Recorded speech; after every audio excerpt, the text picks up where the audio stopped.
kukunan natin yung ano, mga kaibigan, yung pato. Alam nyo ba na dalawa ang inahin yan, yung mga ano na yan, isang pato at saka isang manok. Kurr, kurr. Ayun o.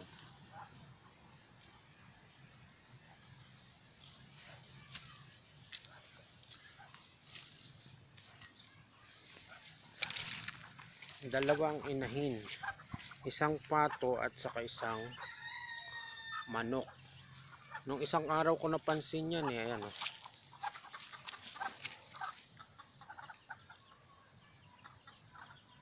Ayaw talaga nila maghiwalay. Gusto nila talaga ano. Teka, maraming sumasabit na mga sanga rito.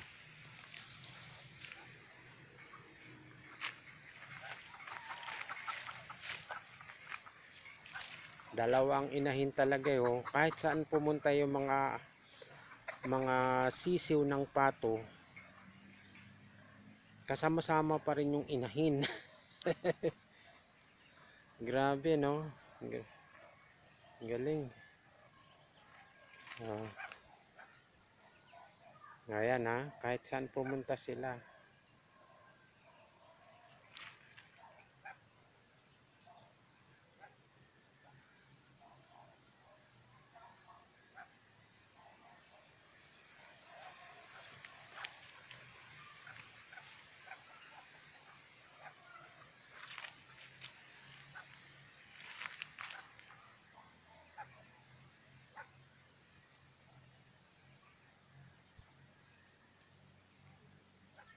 Hindi naghihiwalay talaga yung ano.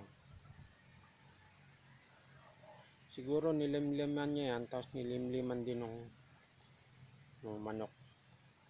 Kaya ganyan.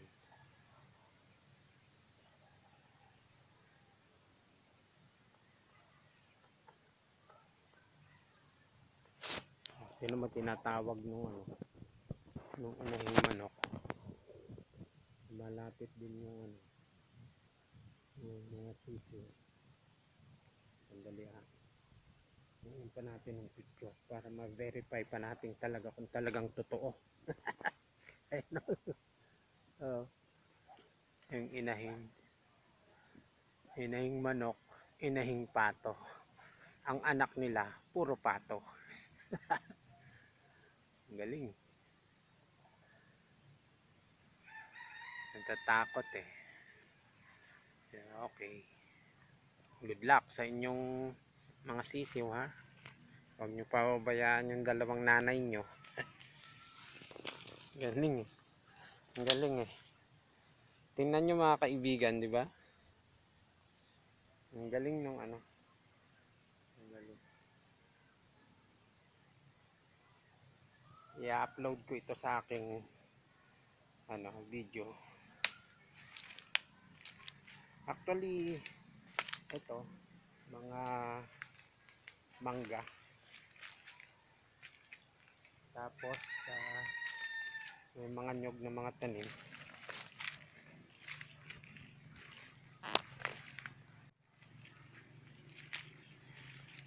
Dito kami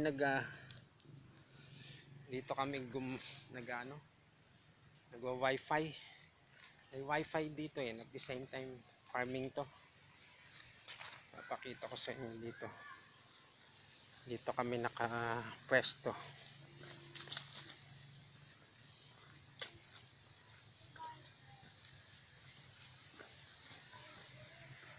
Itong kubo na to mga kaibigan, ano to eh, ginawa talagang tambayan ng mga nagwa-wifi dito kasi syempre pag umulan eh mayroong silungan dito. So pakita ko sa inyo. Maganda yung pagkakayari ng kubo. Ang ganda ng upuan. Maganda yung place.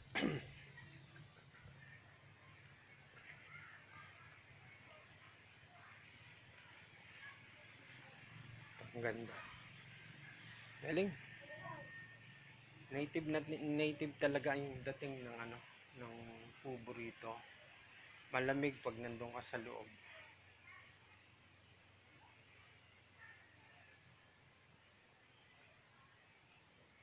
Yan ang upuan. Kailan lang to ginawa mga kaibigan? Nasa ilalim ng mangga, dalawang punong mangga. Tapos pwede kang magtambay dun sa loob habang nagwa-wifi. Okay, thank you very much and enjoy watching my YouTube channel.